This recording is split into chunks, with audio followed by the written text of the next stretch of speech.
শুভ সকাল। সকলে কেমন আছেন? আমার চ্যানেলের নতুন একটি ব্লগে সকলকে অনেক স্বাগত। আশা করছি সকলে খুব ভালো আছেন। তো সকালের ১ কাপ চায়ের সাথে আজকের ব্লগটা আপনাদের সাথে শুরু করছি। তো আপনারা প্রথমেই দেখতে পাচ্ছেন গঙ্গা নদী। তো আজকের ব্লগটার টপিক হচ্ছে গঙ্গা স্নান। তো আমি এবং আমার শ্বশুরবাড়ির সকলে মিলে আমরা গেছিলাম গঙ্গা স্নানে কালকে। তো ব্লগটা আজকে শেয়ার করছি।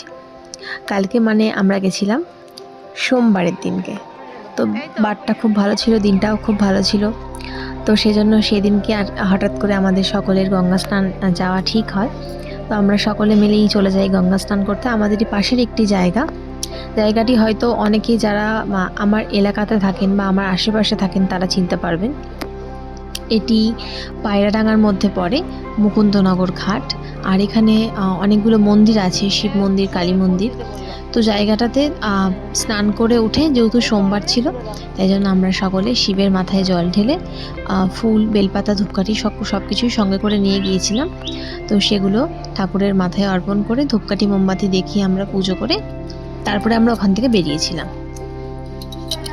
তো জায়গাটা খুবই সুন্দর করেছে। আগে এত সুন্দর ছিল না, আস্তে আস্তে জায়গা উন্নতি হচ্ছে। তো এখানে ছোট্ট একটা পার্ক মতো করা আছে, খুব সুন্দর সুন্দর ফুলের বাগান করা আছে। এখানে শিব মন্দির কিন্তু 3টে আছে।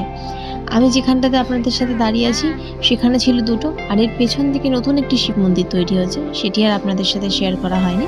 সেটি নতুন উদ্বোধন করা হয়েছে, সেটিতে এখনও মানুষজনের চলাচল শুরু হয়নি। তো গঙ্গার পাড়ে এখানে এর আগেও এসেছি আমি বহুবার, কিন্তু যতবারই আসি ততবারই খুব সুন্দর লাগে।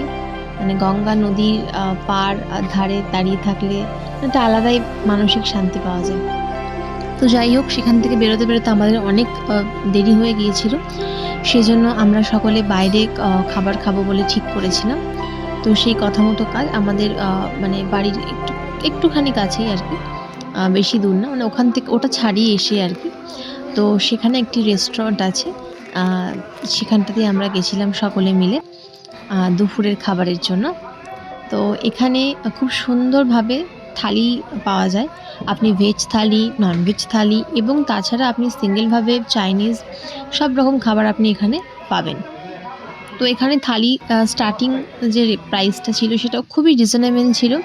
মানে মোটামুটি আপনারা যদি পরিমাণে অনেকেও থাকেন ফ্যামিলির মেম্বাররা, তাহলে আপনারা খুব স্বাচ্ছন্দ্যে এখানে খেতে পারবেন। খাবারের কোয়ান্টিটিও খুব ভালো ছিল, আর কোয়ালিটিও খুব ভালো ছিল, আর টেস্টের কথা তো খুবই ভালো ছিল। মানে আমি এখানকার খাবারের আগেও ট্রাই করেছি, আমার তো খুব ভালো লেগেছে এবং সকলেই যারা এখানে খেয়েছে সকলেরই খুবই ভালো লেগেছে।